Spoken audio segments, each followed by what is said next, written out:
Bonsoir à tous. Tout d'abord, je tiens à remercier l'association des amis de Léon Filière pour son aimable invitation. Je tiens également à remercier l'association Cubassi qui a participé à l'organisation de cet événement. Je remercie Madame le maire pour son hospitalité, même si je préfère quand même le climat de la Réunion. Alors, Cuba, les médias face au défi d'impartialité. Vaste sujet. Alors, nous le savons tous, une presse libre et indépendante est essentielle dans toute démocratie et elle s'accompagne à l'évidence d'un devoir de vérité informationnelle vis-à-vis des citoyens. Les médias sont d'ailleurs considérés comme étant le quatrième pouvoir aux côtés des pouvoirs législatifs, exécutifs et judiciaires, contribuant ainsi à l'équilibre de la société. Néanmoins, ils ne peuvent remplir ce rôle qu'à condition de s'émanciper non seulement du pouvoir politique, mais également des puissances d'argent. À l'heure actuelle, le phénomène de concentration des médias est devenu partout en Occident une réalité indéniable. En France, deux multinationales, Dassault et Lagardère, possèdent une grande majorité de notre presse et nous savons quelle est la principale activité de ces deux multinationales. Donc le défi auquel sont confrontés les médias dans les sociétés occidentales est de taille.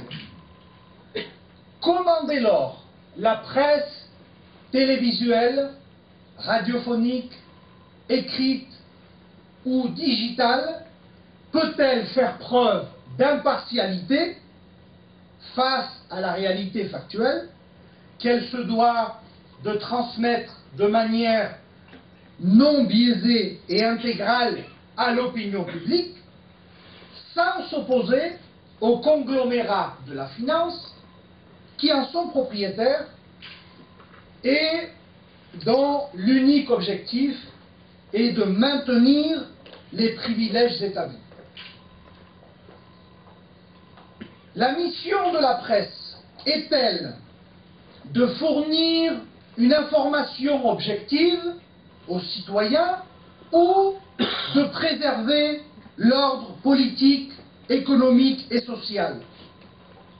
Consiste-t-elle à défendre la pluralité d'opinion ou bien à imposer un cadre idéologique destiné à écarter toute pensée hétérodoxe? Doit-elle présenter tous les points de vue ou bien censurer et désinformer dès lors que les barrières doctrinales érigées par le pouvoir sont franchies?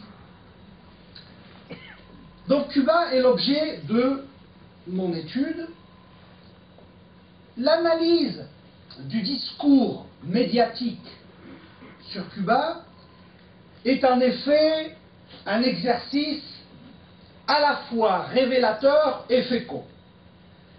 Il s'agit d'un sujet médiatique et idéologique. Cette nation, depuis le triomphe de la révolution cubaine et l'arrivée au pouvoir de Fidel Castro en 1959, est l'objet de critiques et de controverses. Il est une raison essentielle à cela.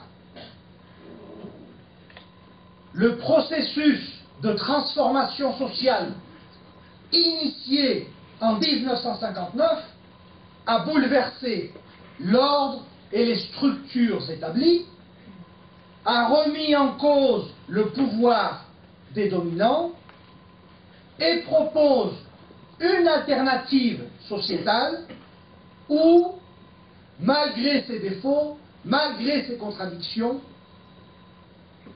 les puissances d'argent ne règnent plus en maître et où les ressources sont destinées à une majorité et non pas à une minorité. Comment dès lors retranscrire la réalité dans toute sa complexité quand les patrons de presse ont fait leur la fameuse doctrine politique et sociale de Voltaire, selon laquelle, je cite, un pays bien organisé est celui où le petit nombre fait travailler le grand nombre, est nourri par lui, et le gouverne. Donc loin des revendications d'impartialité, la presse a souvent tendance à privilégier un point de vue et une opinion généralement négative sur Cuba, reléguant le débat d'idées, l'équilibre et la nuance au second plan. J'aimerais illustrer mon propos en prenant un exemple précis. Les médias sont unanimes pour pointer du doigt, souligner les difficultés économiques que traverse Cuba.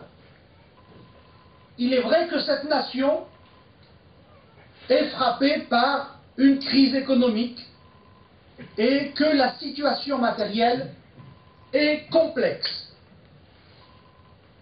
Néanmoins, les médias occidentaux évitent de manière scrupuleuse et disciplinée d'aborder l'obstacle principal au développement économique de Cuba, à savoir les sanctions économiques que les États-Unis imposent à l'île de la Caraïbe depuis 1960.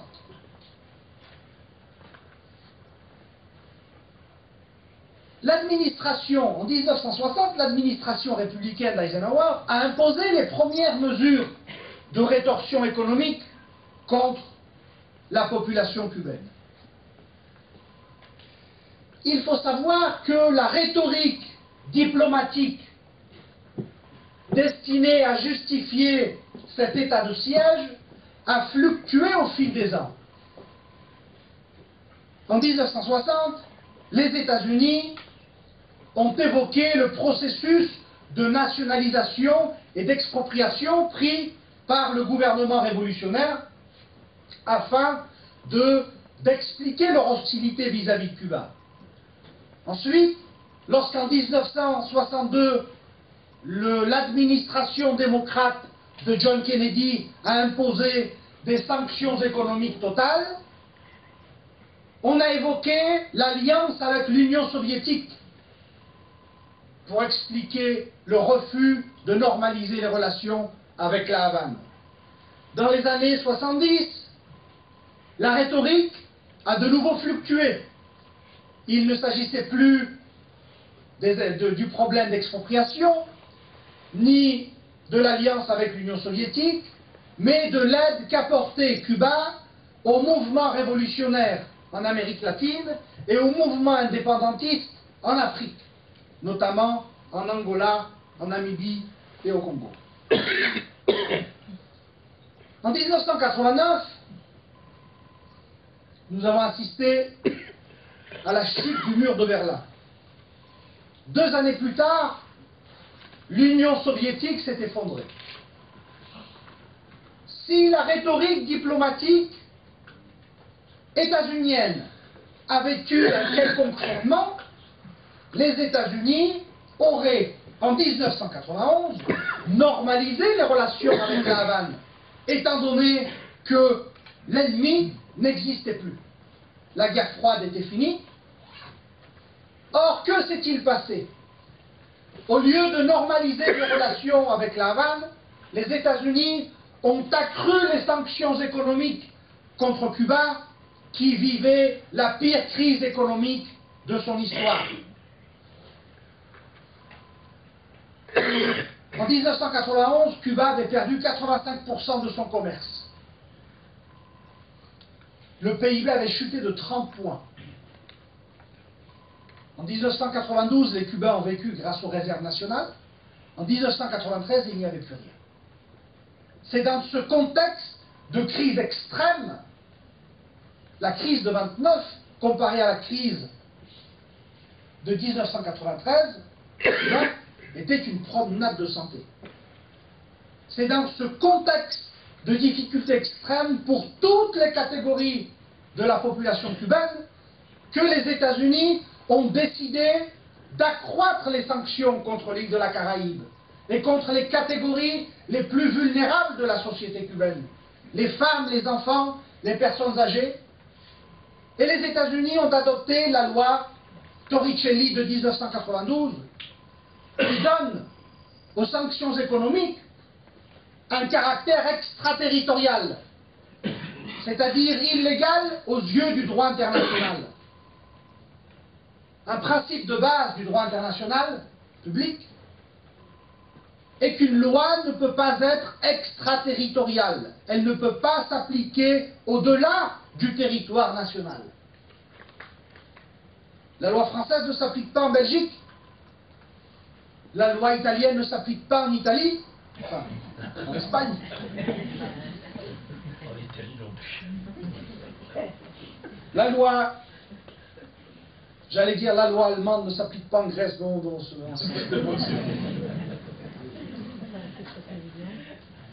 Or, la loi sur les sanctions économiques s'applique à tous les pays du monde. Et j'en donne un exemple. Vous savez que Cuba est une île, donc, par définition, elle est tributaire du transport maritime. Eh bien, depuis 1992, toute embarcation, tout navire, tout bateau qui entrerait dans un port cubain se voit interdire l'entrée aux États-Unis durant une période de 180 jours, c'est-à-dire 6 mois. Quelle est la conséquence pour Cuba? Vous imaginez bien que lorsque Cuba va solliciter un entrepreneur français, un transporteur français, ce dernier va brandir la loi Torricelli et va expliquer qu'il n'a pas de problème avec Cuba, ce qui l'intéresse c'est le commerce, mais que malheureusement la réalité est là. Les États-Unis constituent le premier marché au monde et que peut-être 80% de son commerce est fait avec les États-Unis. Donc il a un choix à faire. Soit il transporte la marchandise à Cuba et son bateau est bloqué pendant 6 mois, soit il ne le fait pas. Donc quel est l'impact pour Cuba? Eh bien Cuba doit souvent payer un tarif beaucoup plus élevé pour recevoir des marchandises. En 1996, l'administration libérale, dans le sens américain du terme, donc progressiste, Bill Clinton, démocrate, c'est ainsi du moins qu'on le présentait, a adopté, au lieu de normaliser les relations avec Cuba, a adopté la loi Helms-Burton, qui accroît une nouvelle fois les sanctions économiques, et qui est également une aberration juridique, dans la mesure où elle est à la fois extraterritoriale, elle s'applique à tous les pays du monde, mais elle est également rétroactive, c'est-à-dire qu'elle s'applique pour des faits survenus avant l'adoption de la loi. Ce qui est une aberration. Un étudiant de droit de première année sait que cela n'est pas possible aux yeux de la légalité internationale. Une loi ne peut pas être rétroactive.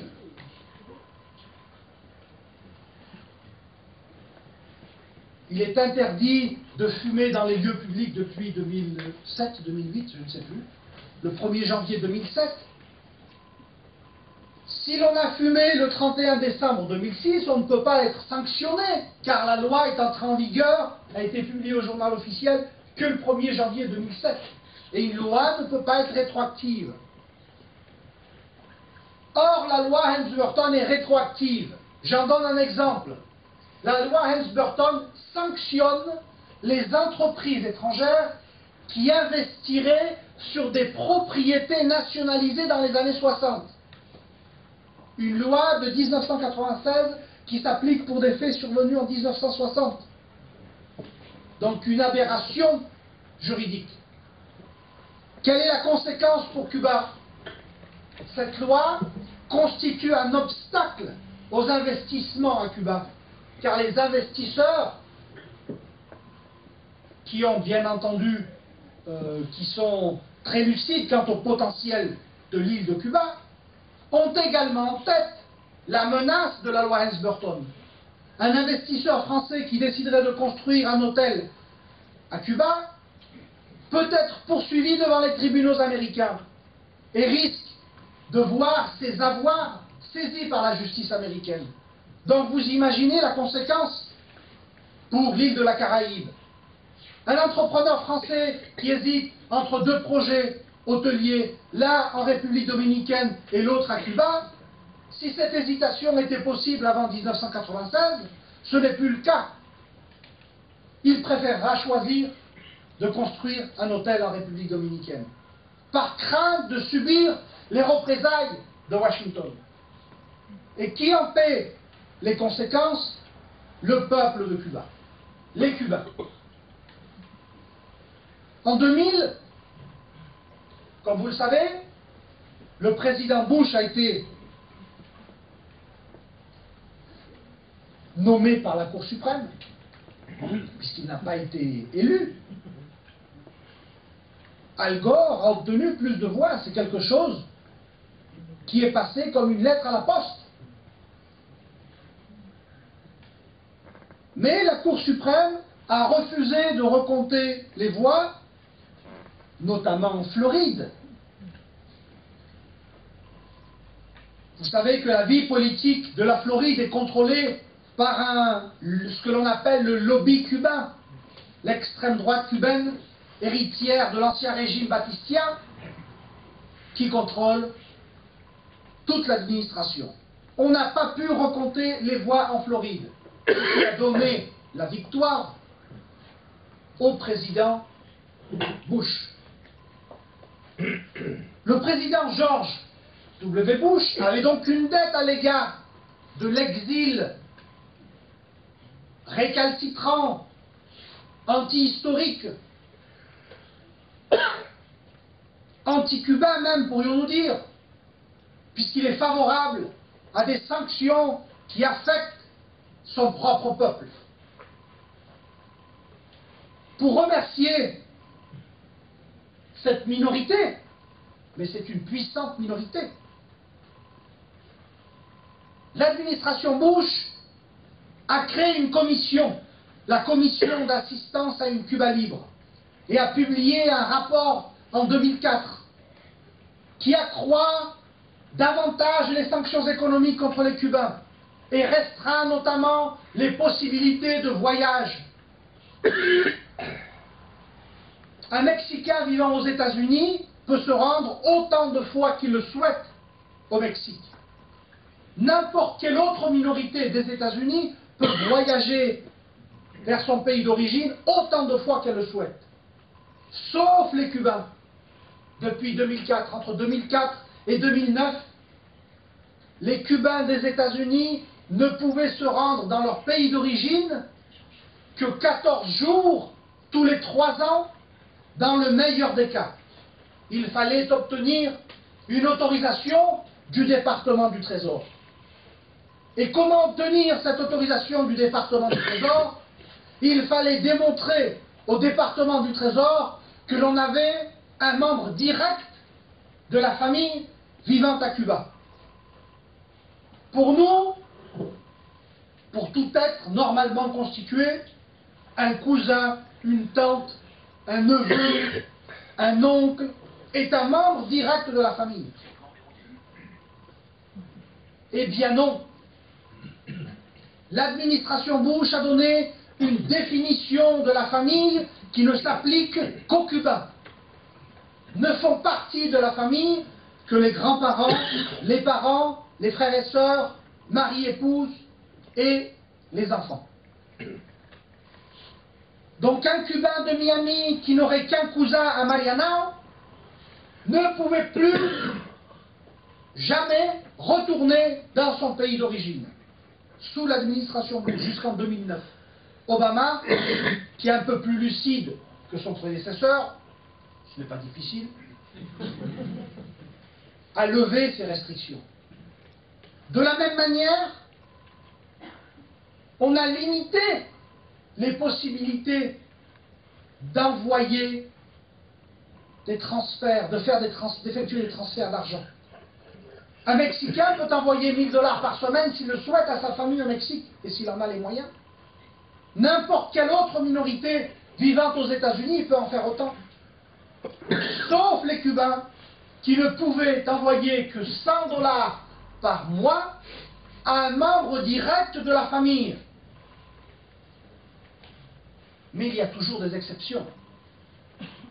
Prenons le cas d'un Cubain vivant en Floride qui souhaiterait envoyer 100 $ à sa mère restée à la Havane. Théoriquement, c'est possible, même selon la nouvelle définition de l'administration Bush. Sauf si sa mère est membre du Parti communiste cubain. Et dans ce cas-là, elle ne peut pas recevoir 1 centime de son fils qui a choisi d'émigrer vers les États-Unis. Il y a plusieurs raisons à cela. Pourquoi l'administration Bush a imposé de telles restrictions cruelles, inhumaines, qui divisaient les familles? La première des raisons, je crois que concerne un peu la personnalité assez atypique du président Bush. Et au nom de la décence, je ne m'étendrai pas là-dessus. La deuxième des raisons est d'ordre économique. Vous savez que les transferts d'argent de la communauté cubaine vivant aux États-Unis constituent l'une des principales sources de revenus pour l'île. Si ma mémoire est bonne, la 3e source de revenus, après les services de santé et d'éducation qu'exportent les Cubains, après le tourisme, il s'agit de ce qu'on appelle les remessas, les transferts d'argent. Et la 3e raison est d'ordre politique et d'ordre idéologique. Vous savez que tout Cubain qui choisit d'émigrer vers les États-Unis est automatiquement considéré comme étant un exilé politique. Un Mexicain qui émigrerait vers les États-Unis est considéré comme un émigré économique. Mais il y avait une contradiction entre la rhétorique défendue par les États-Unis, à savoir que tous les Cubains qui quittent le pays sont des exilés politiques, et la réalité des chiffres et des statistiques. La communauté cubaine des États-Unis, constituée en 2004, et aujourd'hui encore, puisque Obama a levé ses restrictions, la minorité qui se rendait le plus souvent dans son pays d'origine. Il y avait une contradiction énorme. Un exilé politique ne se rend pas 2 à 3 fois par an dans son pays d'origine. On imagine mal un exilé politique chilien se rendre au Chili sous le régime de Pinochet. On imagine mal un républicain espagnol réfugié en France, où il a été accueilli les bras ouverts, comme on le sait tous. Se rendre en Espagne sous le régime de Franco. On n'imagine pas un exilé politique argentin se rendre en Argentine sous la dictature de Videla. On n'imagine pas un exilé politique brésilien rentrer plusieurs fois par an au Brésil sous le régime des militaires. Or, les Cubains des États-Unis rentraient chaque année et plusieurs fois par an dans leur pays d'origine ce qui illustre que l'immense majorité de la communauté cubaine des États-Unis est constituée d'émigrés économiques qui aspirent à avoir des relations normales et apaisées avec sa patrie d'origine. Et les États-Unis ne pouvaient pas accepter cela. En 2006, cette même commission a publié un second rapport qui accroît une nouvelle fois les sanctions et qui amplifie l'aspect extraterritorial.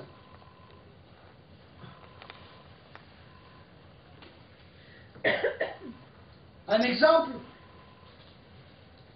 Mercedes fabrique des voitures. Certains diront que ce sont les meilleurs au monde. On pourra en débattre tout à l'heure. Mercedes qui contrôle le marché allemand, le marché européen et qui aspire à exporter ses produits vers les États-Unis, premier marché au monde. Eh bien, pour que Mercedes puisse exporter ses voitures vers les États-Unis, elle doit démontrer au département du Trésor américain que ces voitures ne contiennent pas un seul gramme de nickel cubain. Cuba ne peut pas vendre son nickel aux États-Unis en raison des sanctions économiques. Mais dans ce cas précis, Cuba ne pourra pas vendre son nickel à l'Allemagne, au Japon ou à la Corée du Sud. Donc l'application extraterritoriale des sanctions économiques constitue également le principal obstacle au développement des relations commerciales de Cuba avec le reste du monde. Danone ne peut pas exporter ses yaourts aux États-Unis si elle ne démontre pas au département du Trésor que ces yaourts ne contiennent pas, non pas du nickel cubain, mais du sucre cubain. Donc, si les yaourts contiennent du sucre cubain, Danone ne pourra pas les exporter. Donc, comment fait Cuba pour vendre ses produits? Voilà la réalité des sanctions économiques que les médias occultent.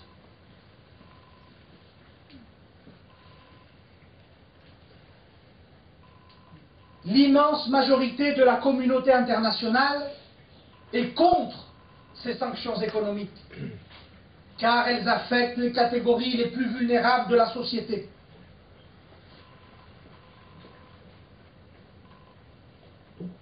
Pour la 22e année consécutive, si ma mémoire est bonne, en octobre dernier, 188 pays ont voté pour la fin de cet état de siège qui affecte les Cubains. Seuls 2 pays ont voté contre, les États-Unis, 2 ou 3. 2, et Israël. L'année précédente, il y avait la Micronésie, qui héroïquement avait participé, avait soutenu les États-Unis. L'opinion publique des États-Unis souhaite une normalisation des relations avec Cuba. Selon un sondage de CNN, 67% des citoyens des États-Unis souhaitent des relations normales avec la Havane, car ils ne comprennent pas pourquoi ils peuvent voyager en Corée du Nord, pourquoi ils peuvent voyager en Chine, pourquoi ils peuvent voyager au Vietnam, et ils ne peuvent pas, ils ne sont pas autorisés par leur gouvernement à voyager à Cuba. Le monde des affaires est également pour la levée des sanctions économiques, parce qu'ils voient un marché naturel de 11 millions d'habitants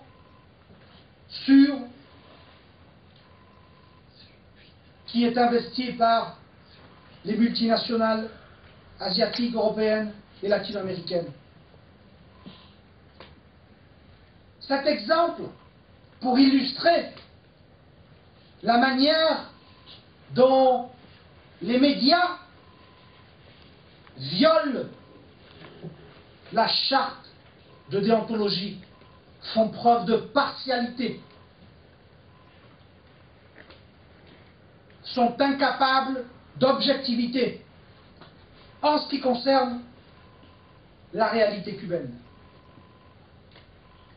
Parce que ce pays a décidé qu'il n'appliquerait pas la doctrine voltairienne et qu'un pays bien organisé était celui où l'on travaillait pour l'intérêt général et non pas pour des aspirations égoïstes. Et c'est la raison pour laquelle je crois que ce pays étant vilipendé par les médias occidentaux, qui eux-mêmes sont incapables d'indépendance parce qu'ils sont la propriété de conglomérats économiques et financiers, dont le principal objectif est de préserver l'ordre social établi, de convaincre l'opinion publique de la légitimité des privilèges et d'écarter toute opinion hétérodoxe. Je crois que j'ai assez parlé. Non, encore.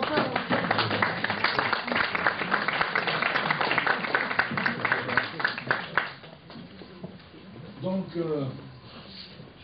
je suis disposé à répondre aux questions, notamment celles concernant Mercedes. Isabelle. Il y a un micro pour Isabelle pour que Isabelle soit la modératrice du débat, parce que vous avez posé sans doute une question. Mais il n'y a qu'un seul micro pour restreindre, par contre. Ah d'accord. Voilà. Ah bon. Non, mais c'est pas grave. C'est mieux. Donc, moi, juste un mot avant de lancer le débat. Vous saluez la présence d'une personne qui chante Cuba, Francesca Solvi, qui est dans la salle. Voilà. Vous la connaissez.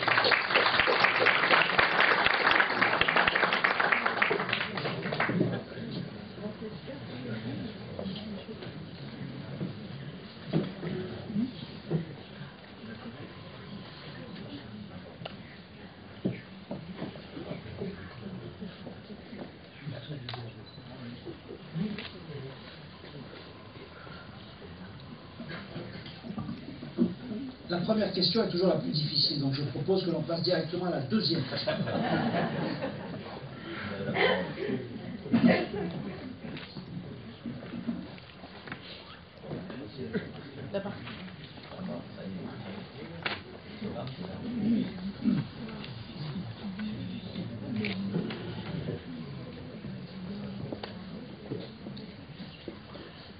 Le sujet étant sur Cuba.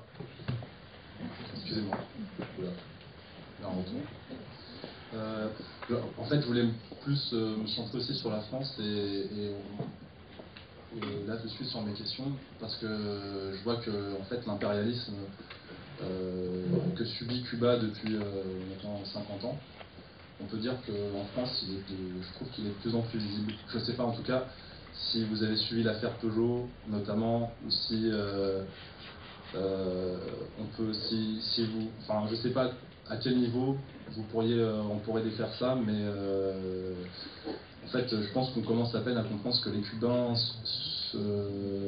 vivent depuis 50 ans, puisqu'on est dans un régime de restriction encore aujourd'hui, que la crise d'une certaine manière est organisée pour appauvrir les gens, c'est ce que je pense personnellement, ça ne concerne que moi. Et j'aurais voulu savoir si justement l'impérialisme ne va pas au-delà de tout ce qu'on pouvait imaginer et ne s'arrêtait pas juste à Cuba. Voilà. Et si vous pourriez répéter, parce que j'ai mal entendu, c'est 22 ans. Est-ce que c'est pendant 22 ans? Quels sont les deux pays qui ont voté contre l'embargo? Et si c'est bien 22 ans, c'est 2 pays. Oui, enfin, ça a fluctué entre 5 et 2.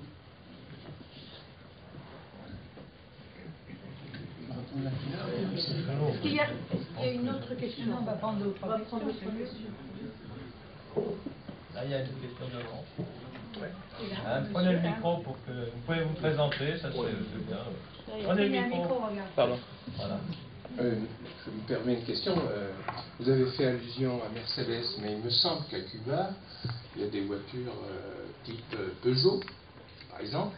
Comment ils arrivent à tourner le système mis en place par les États-Unis? Ils n'ont pas de ça.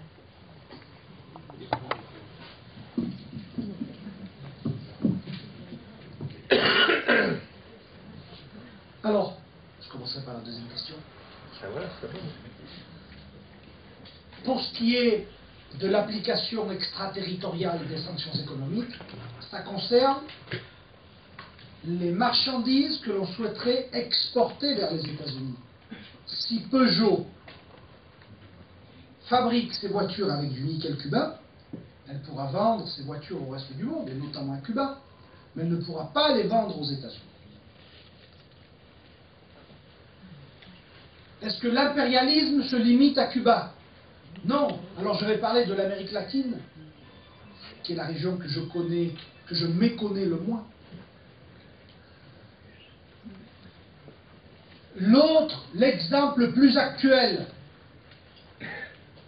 du refus des États-Unis d'accepter la souveraineté des peuples est le cas du Venezuela. Depuis 15 ans, depuis plus de 15 ans, ce pays qui dispose sans doute du système démocratique le plus légitime de l'histoire de l'Amérique latine. Je rappelle que Hugo Chavez avait gagné, si je ne m'abuse, 16 processus électoraux sur 17 en 15 ans. Il a soumis sa légitimité à 16 reprises, à 17 reprises à la volonté populaire. Et quand il a perdu sur la réforme constitutionnelle, il n'est pas passé par le Parlement pour l'adopter, comme nous l'avons fait en 2005, pour le traité constitutionnel européen. Il a respecté la volonté populaire. Comment les médias peuvent-ils être objectifs, crédibles sur le Venezuela quand on remet en cause le caractère démocratique de la révolution bolivarienne?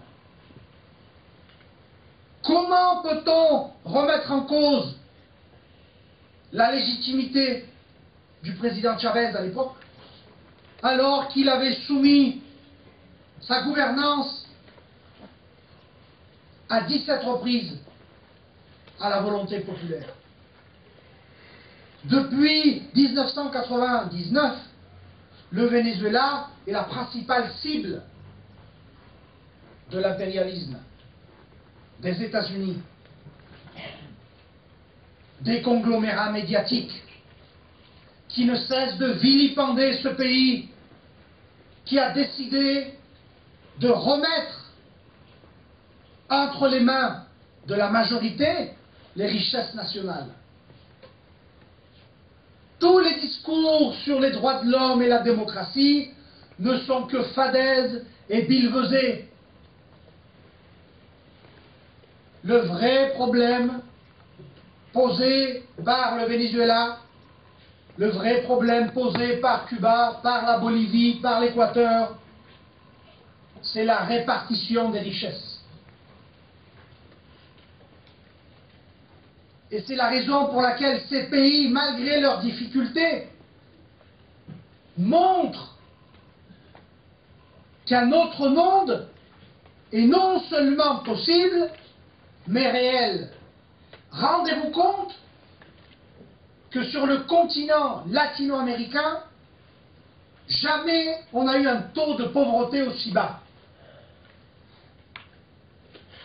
Alors que c'est un continent relativement pauvre.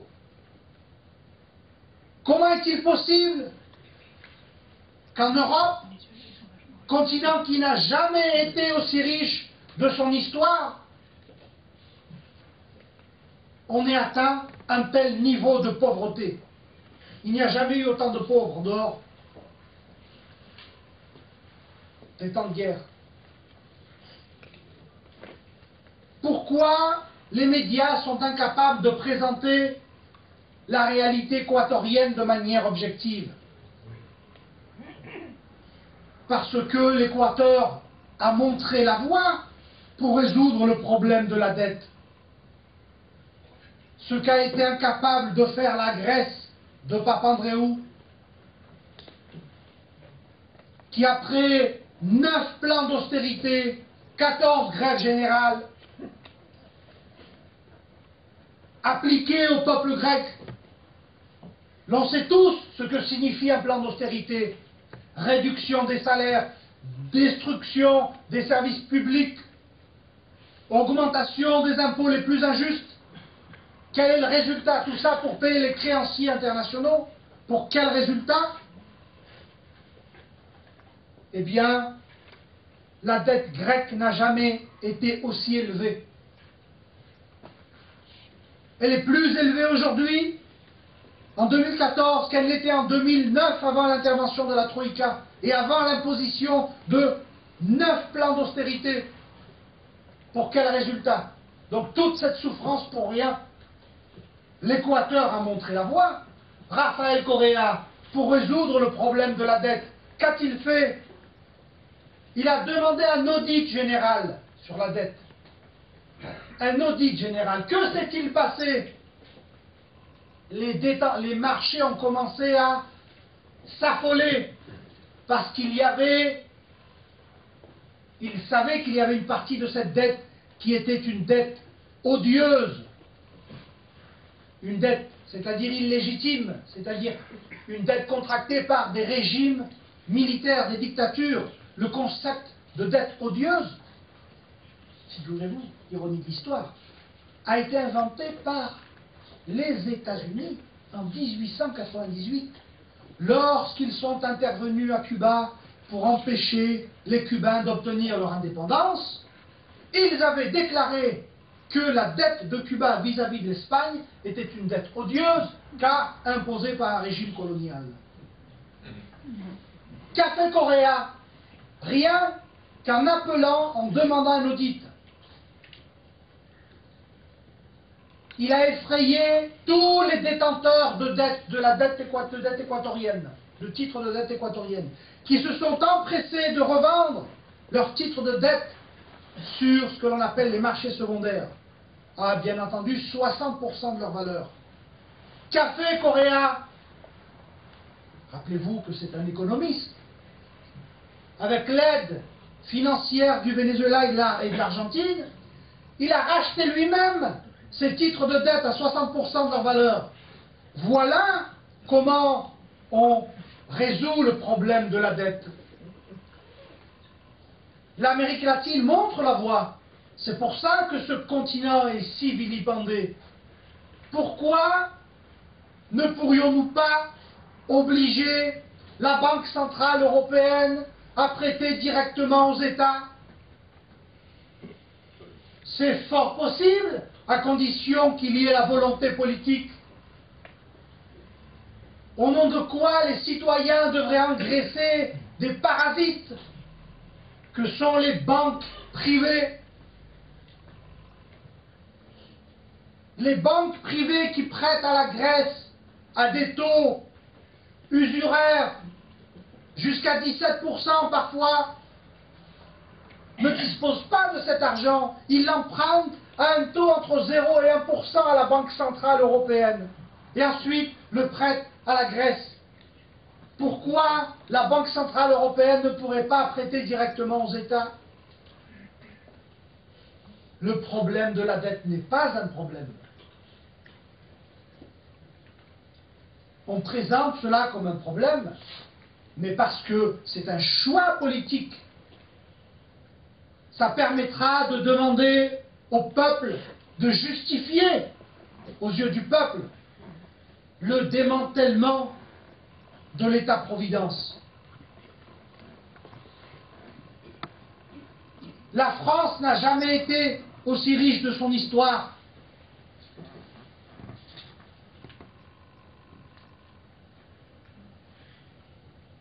2000 milliards d'euros de PIB.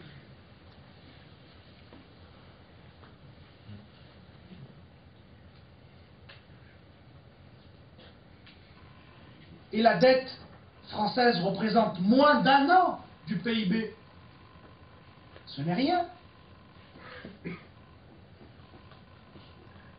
On ne compare pas la dette, on ne rapporte pas un titre de dette dont la durée de vie est de 7 ans au revenu d'1 an. Quand vous achetez une maison, le banquier ne regarde pas vos revenus d'1 an et dit pas non, vous allez vous endetter sur 30 ans. Votre maison, c'est l'équivalent de vos revenus pendant 20 ans. Non. Donc, le problème de la dette dans les démocraties occidentales est un faux problème. Il peut être résolu à condition qu'il y ait la volonté politique. La France peut exiger de la Banque Centrale Européenne qu'elle prête directement aux États. On nous dit oui, mais l'Europe. Mais l'Europe n'est pas possible sans la France. Si demain, avec un peu de fermeté, le gouvernement français prend exemple sur les gouvernements latino-américains, nous résoudrons ces problèmes.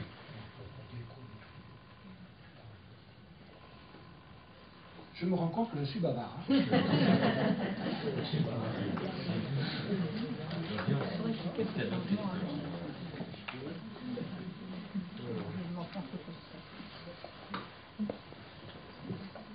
Salim, une question qui sera courte, mais dont ton débat, je crois que ce sera un peu plus long. J'aimerais que tu expliques à nos amis le rôle de la CELAC, la conférence qui vient de se dérouler, je crois ce qui s'est terminé aujourd'hui, en présence quand même de 33 chefs d'État, et dont toute la presse française en a parlé au quotidien, comme on le sait. La CELAC, donc la communauté des États latino-américains et caribéens, fondée, le père fondateur de la CELAC, c'est Hugo Chávez, le président vénézuélien, qui a réussi cette prouesse historique d'unir pour la première fois de leur histoire les 33 pays d'Amérique latine et de la Caraïbe. Malgré l'abîme idéologique qui sépare certains pays, le Chili et Cuba par exemple. À l'époque, le Mexique de Calderón et le Venezuela.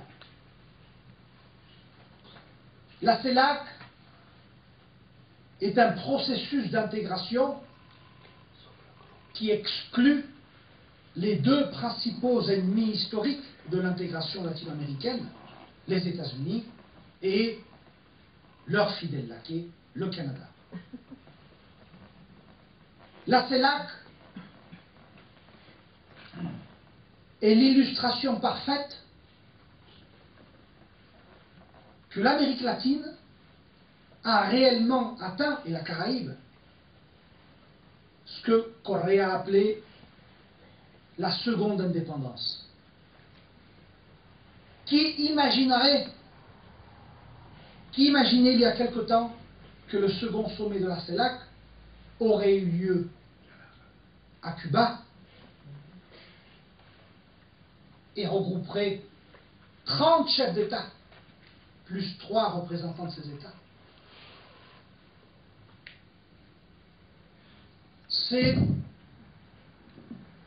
C'est un événement d'une importance transcendante, majeure, scandaleusement censuré par les médias, qui sont incapables de s'émanciper, de se libérer de leur culture coloniale.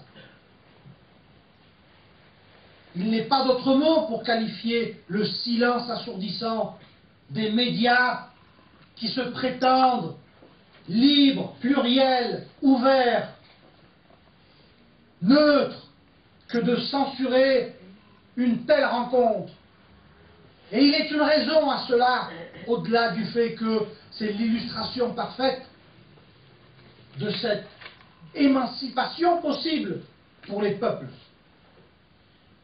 Cette rencontre a lieu à La Havane. Les 33 pays d'Amérique latine et de la Caraïbe ont élu Raúl Castro, le président cubain, président pro tempore de la CELAC.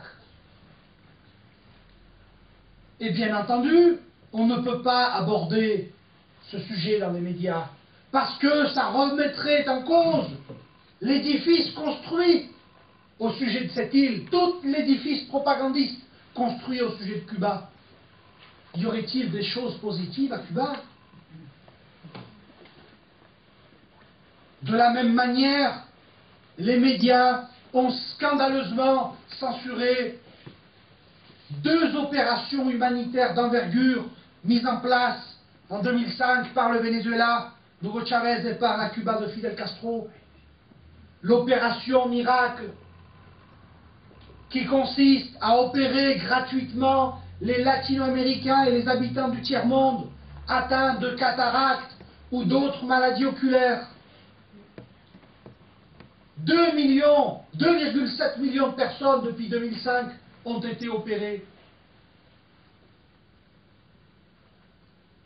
par 2 pays du tiers-monde, Cuba et le Venezuela. Le programme d'alphabétisation Yo si puedo, oui c'est possible, qui a permis d'alphabétiser 7 millions de personnes à travers le monde, dont des citoyens espagnols de la ville de Séville. Si nous vivions dans une société intellectuellement libre, ces informations seraient à la disposition de l'opinion publique.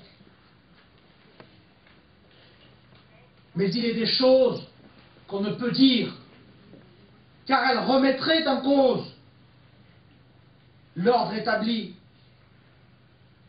Pardi, si un petit pays comme Cuba, victime de sanctions économiques depuis plus d'un demi-siècle, est capable non seulement d'offrir le meilleur système social du tiers-monde à sa population, mais également d'aider les déshérités à travers le monde, que pourrait faire un pays tel que le nôtre, aussi riche que le nôtre, s'il y avait la volonté politique pour faire la même chose? Certains pays envoient des soldats dans le tiers-monde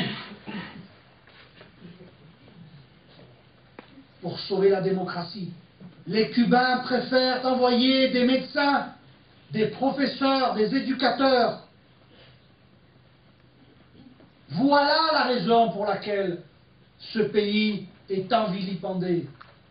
Cuba n'est pas Alice au pays des merveilles. Les difficultés y sont nombreuses, les vicissitudes, les contradictions, les injustices parfois. La révolution cubaine a été faite par des femmes et des hommes, et par définition dispose de toutes les vertus et de tous les défauts de la condition humaine. Les Cubains n'ont pas la prétention de s'ériger en exemple,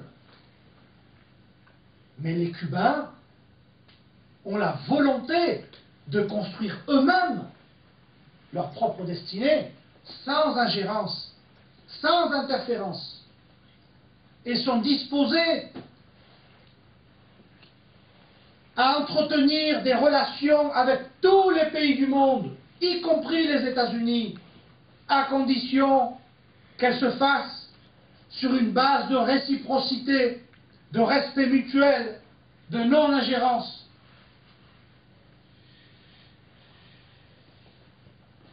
Je parle beaucoup, hein. Morito, est-ce qu'il y a d'autres questions? Il y a d'autres questions. Courte. Bonsoir. Non, on n'a pas encore. Juan Antonio Casado de l'ambassade du Venezuela. Je voulais avant tout remercier les organisateurs de cette soirée pour d'avoir nous donner l'opportunité de discuter avec Salim Lamrani ce soir. Salim, tu as parlé de Cuba, du Venezuela, un peu de l'Équateur et de l'Amérique latine en général. Est-ce que tu pourrais nous donner ton point de vue, dire ce que représente pour toi la création de Télésourd, que peu de Français connaissent, mais qu'on peut voir depuis la France d'ailleurs, sur la Freebox, je leur fais un peu de pub, c'est la chaîne 531 pour ceux qui parlent espagnol. Est-ce que tu pourrais nous parler un peu de cette création, donc promue par Hugo Chavez, mais on peut dire que c'est une création à la fois de l'ALBA et de l'Amérique latine en général. Ton point de vue et ce que ça représente surtout. Merci. La naissance de Télésourd, qui est une chaîne latino-américaine, principalement promue par le Venezuela et Cuba, mais latino-américaine, également Argentine, a permis à une hégémonie médiatique en Amérique latine. Rendez-vous compte qu'avant la création de Télésourd, les latino-américains étaient obligés de regarder CNN pour s'informer de ce qui se passait chez eux.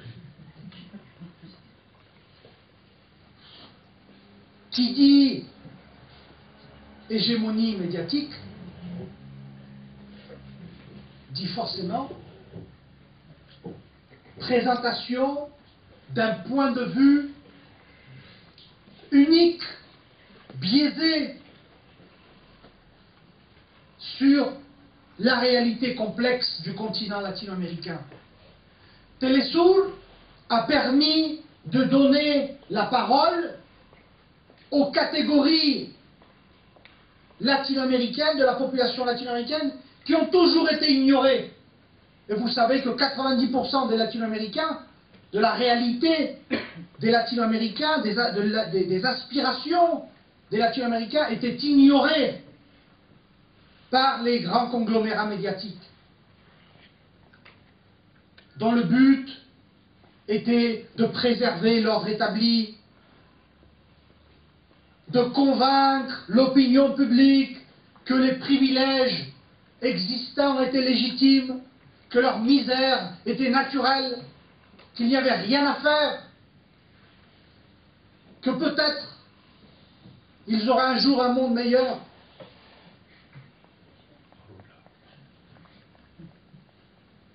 Télésourd a permis de rompre cette hégémonie médiatique et de présenter un autre point de vue pour disposer d'une information fiable. Il est nécessaire de multiplier les sources. Je me suis toujours méfié dès lors que les médias présentent un point de vue unanime sur un sujet. J'ai toujours regardé ça avec beaucoup de circonspection. Qui dit unanimité médiatique sur un sujet, quand je dis médiatique, les grands médias, il y a forcément anguille sous roche. Forcément. Rendez-vous compte, pour le cas de Cuba et du Venezuela, tout le monde a le droit de parler de Cuba et du Venezuela, sauf les Cubains et les Vénézuéliens. L'opposition vénézuélienne, si c'était la seule qui était autorisée à parler de la réalité de ce pays. L'immense majorité de la population qui avait voté pour la révolution bolivarienne était écartée d'un revers de main. Son point de vue était sans importance. Là encore, dans le but de duper l'opinion publique. Rendez-vous compte, pour le cas du Venezuela, en 15 ans, ce qu'a réussi à faire dans un contexte d'extrême hostilité, la révolution bolivarienne, éradiquer l'illettrisme en 2005, universaliser l'accès à la santé, augmenter l'espérance de vie, réduire le taux de mortalité infantile, permettre à tous les Vénézuéliens d'aller à l'école, à l'université, disposer du salaire minimum le plus important d'Amérique latine.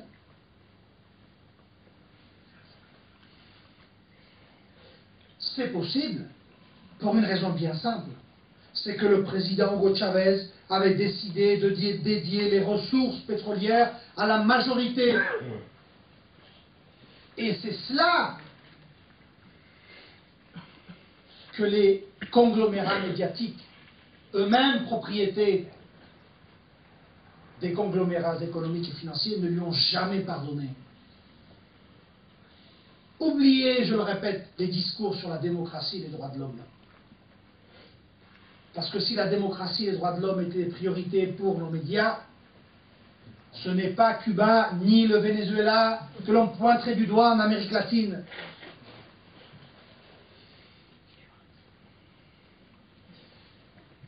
Donc pour en revenir à Telesur, l'existence de Telesur a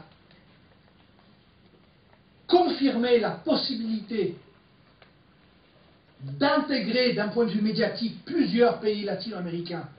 C'est une chaîne qui est gérée par plusieurs pays et qui a permis de présenter un autre point de vue. Par exemple, sur le conflit en Libye, la guerre en Libye, il y avait une unanimité médiatique sur le conflit en Libye. Telesur a pu présenter un autre point de vue, ce qu'à l'époque faisait Al Jazeera pour la guerre en Irak, mais malheureusement, nous savons tous ce qu'est devenu Al Jazeera.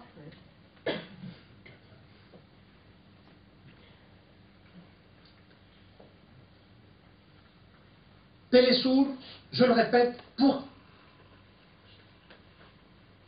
qu'une information soit fiable,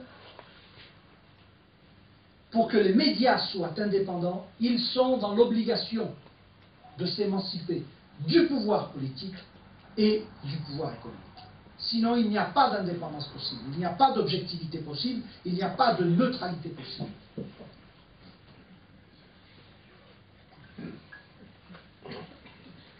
C'est regardé par beaucoup de monde. D'abord, c'est regardé par... Oui, c'est une chaîne latino-américaine qui est visible par tous les latino-américains, et même ici en Europe. Hein. La chaîne 500 combien?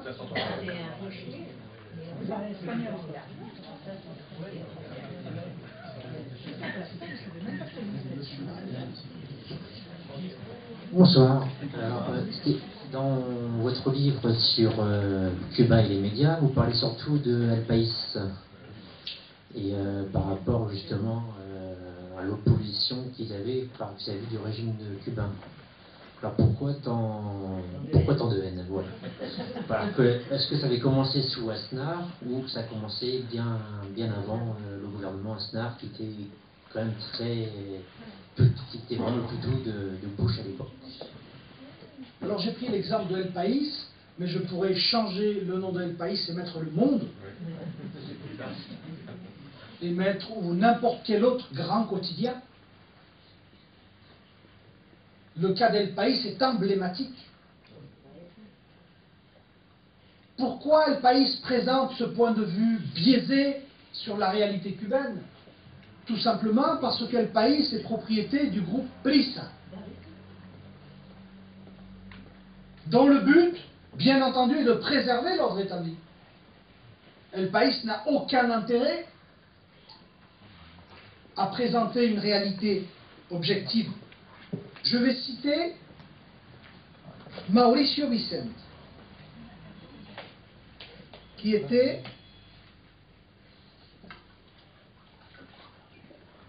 pendant 20 ans le correspondant de El País à Cuba.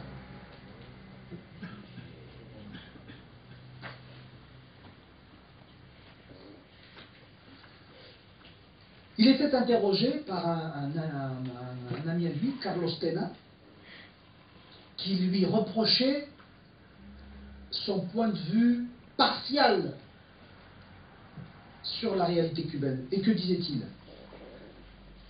Si un jour j'écrivais quelque chose de positif sur ce pays, on me congédierait immédiatement. Mauricio Vicente, correspondant de El País. Il y a une ligne éditoriale. Il y a un cadre idéologique au sein des médias, des opinions acceptables et des opinions que l'on rejette. Si je dis, selon Amnesty International, il y a certaines violations des droits de l'homme à Cuba, Amnesty International parle entre autres de limites à la liberté de réunion, etc. Si je dis cela, Le Monde publiera mon article. Si je dis par contre, selon le dernier rapport d'Amnesty International, la situation des droits de l'homme en France est plus accablante que celle de Cuba. Ce sont deux réalités factuelles, hein, celle que j'ai mentionnée la première fois, et la seconde. Deux réalités factuelles que l'on peut trouver sur Internet en consultant le rapport 2013 d'Amnesty International. Disponible en 3 langues. Et bien là, je sors du cadre idéologique des opinions acceptables et je n'ai plus accès aux médias. Si je dis, la Norvège a lancé un programme humanitaire qui a permis, je ne sais pas, de sauver 10 000 personnes. Je suis persuadé que le monde, je dis le monde, j'en veux pas au monde particulièrement, hein, mais bon, c'est peut-être un petit peu. Disons que c'est le journal de référence. Libération. Vaste débat. Eh bien, je crois que le monde me fera un petit espace. Croyez-vous que le monde publiera un jour un article sur l'opération Miracle? 2,7 millions de latino-américains et d'habitants du tiers-monde qui ont retrouvé la vie grâce à 2 pays du tiers-monde, grâce au Venezuela et à Cuba. Jamais. Croyez-vous qu'on parlera, qu'on dira un jour que la ville de Séville a fait appel aux Cubains pour alphabétiser sa population? Que l'Australie utilise la méthode cubaine Yo si puedo pour alphabétiser une partie de sa population?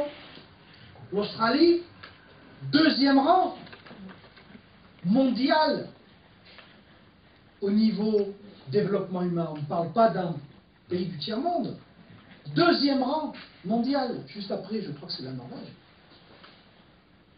Un pays ultra développé qui fait néanmoins appel aux Cubains. Verra-t-on un jour dans les médias occidentaux un article, un sujet sur les 30 000 médecins cubains qui travaillent actuellement dans près de 60 pays du tiers-monde et qui soignent les déshérités de la planète? Dira-t-on un jour que les Cubains ont joué un rôle décisif dans la chute de l'apartheid? Dira-t-on un jour? Citera-t-on un jour Nelson Mandela, puisque c'est lui qui l'a dit?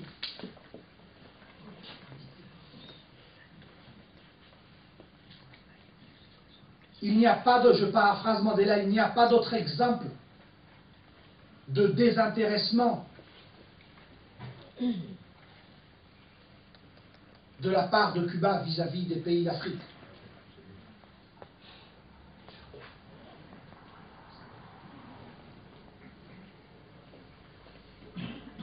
Donc, je fais beaucoup de digressions, j'en oublie la question. Donc c'était El País.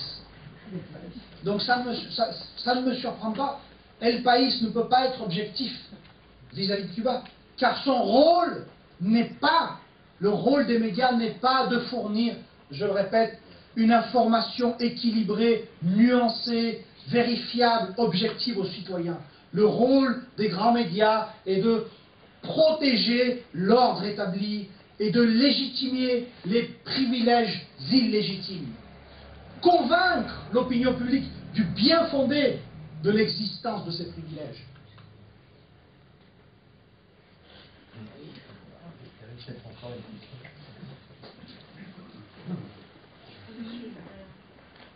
Debout? Voilà. Donc, moi, je suis péruvienne. J'appartiens à une association qui aide au Pérou et en Amérique latine à créer les comedores populares, c'est-à-dire à trouver des financements pour ce qu'on peut appeler les services pour les enfants, pour manger dans des salons populaires. J'habitais au Pérou jusqu'à l'âge de 18 ans. Comme je disais à mon fils, j'ai vécu 2 coups d'État et le retour à la démocratie avec Fernando Belaunde. Et donc moi, je vous écoute et j'ai l'impression d'entendre Fidel Castro. J'étais à Cuba, j'ai de très très bons amis. Je connais beaucoup de médecins qui vont au Pérou, c'est vrai, pour soigner justement ce programme qu'on appelle les programmes d'ophtalmologie. Mais il n'y a pas que les Cubains, il faut dire. Ils sont nombreux, mais les Péruviens sont assez présents aussi en Amérique latine, parce qu'il y a beaucoup aussi de médecins péruviens qui vont au Venezuela, qui ont des échanges avec le Venezuela, avec l'Argentine essentiellement, avec les favelas du Brésil, ils font des échanges. Ils font des échanges aussi avec l'Argentine au niveau de odontologie, parce qu'il y en a plein de programmes d'odontologie. Et bon, je trouve ça formidable, tout ce que vous dites, mais aussi il faut parler un peu de la criminalité, de la corruption et des narcotrafiquants qui pullulent dans tout ce système. Vous pouvez nous parler un peu plus précis quand même, pas trop de rhétorique, parce que ça, un peu, ça fatigue. À Cuba ou en Amérique latine? En Amérique latine. À Cuba? J'ai pas bien saisi si c'est à Cuba ou en Amérique latine. La corruption, le narcotrafic et Les deux. la criminalité. Les deux. Alors, je parlerai de Cuba, c'est le pays que je connais le mieux. Cuba, oui. Le taux de criminalité le plus bas du continent latino-américain, c'est Cuba. Corruption et les narcotrafiquants. Corruption, narcotrafiquants, criminalité. À Cuba? J'ai bien entendu. C'est le début de ma réponse. Le taux de criminalité le plus bas du continent latino-américain, il suffit de voir le nombre d'homicides par habitant, hein, c'est celui de Cuba. Existe-t-il de la corruption à Cuba? Bien entendu. Raúl Castro lui-même, à la télévision, en public, devant le Parlement, a dénoncé les méfaits de la corruption. Et je vais le citer.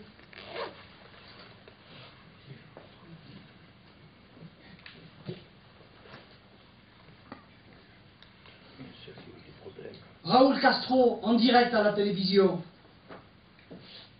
Face aux violations de la Constitution et de la légalité établie, il n'y a d'autre alternative que de recourir aux procureurs et aux tribunaux, comme nous avons déjà commencé à le faire, pour exiger des responsabilités aux contrevenants, quels qu'ils soient.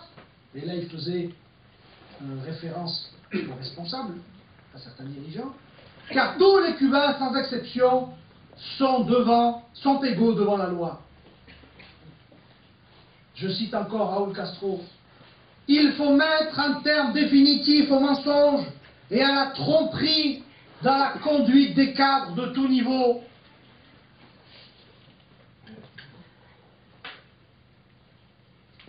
Fidel Castro, en 2005, dans son fameux discours à l'université, en parlant de la corruption, ce pays peut s'autodétruire lui-même. Cette révolution peut s'autodétruire. Nous pouvons la détruire et ce serait notre faute.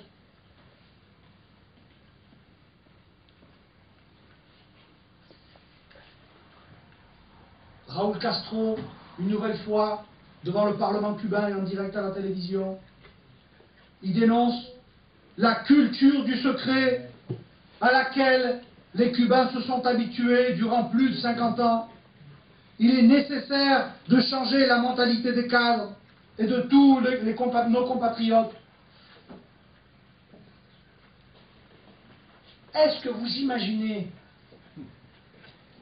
un président européen tenir un tel discours devant le Parlement, en direct à la télévision, assumer à ce point? Je le répète, Cuba n'est pas Alice au pays des merveilles. Mais je ne crois pas que Cuba soit l'enfer de Dante. Et puis, de quelle autorité je dispose, moi, en tant que Français, de quelle autorité morale, de quelle légitimité pour montrer du doigt Cuba et dire il y a de la corruption à Cuba, alors que la corruption est rampante chez nous? Il ne se passe pas un jour où il n'y a pas un scandale.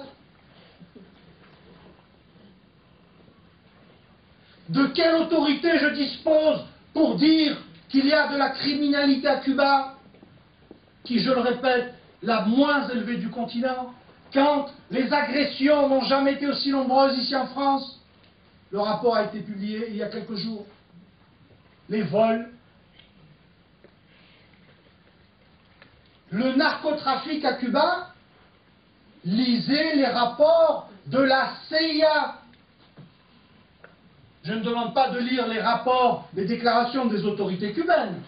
Lisez le rapport annuel de la CIA sur le narcotrafic à Cuba.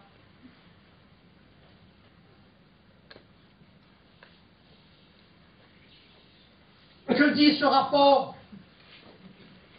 Source au-dessus de tout soupçon. À moins que la CIA soit procastriste, et dans ce cas-là, j'ai raté un épisode.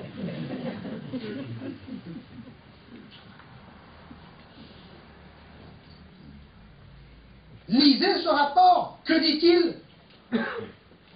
Les sanctions contre les trafiquants de drogue sont dissuasives à Cuba. Rappelez-vous de l'affaire Ochoa en 89, héros national de la République, général 5 étoiles, qui a commis l'erreur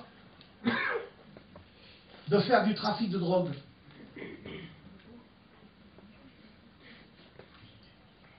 La justice cubaine a été expéditive. Vous savez ce qui lui est arrivé. Il a été fusillé. Donc, pointer du doigt Cuba pour le narcotrafic, montrez-moi les sources. Toutes les sources dont je dispose. Je réitère mon propos. Consultez le rapport annuel de la CIA. Si l'on veut parler du narcotrafic, ce n'est pas Cuba qu'il faut pointer du doigt en Amérique latine. C'est un pays un peu plus au sud. Donc c'est un faux procès que l'on fait aux Cubains. Si l'on veut critiquer les Cubains, on peut les critiquer. On peut dire, par exemple, que la politique agricole des Cubains a été un échec parce que Cuba importe 83% des matières premières alimentaires qu'elle consomme, alors que ce pays dispose d'assez de terres pour être non seulement autosuffisant, mais également exportateur de matières premières alimentaires. Ça, c'est un sujet. On ne peut pas assonner de telles contre-vérités. Sinon, moi, je suis prêt à étudier les sources. J'ai le défaut de l'universitaire. Je suis prêt à étudier les sources. Celles dont je dispose sur ces sujets, vous avez choisi les mauvais sujets, sauf pour la corruption. Mais la corruption n'est pas une spécificité cubaine.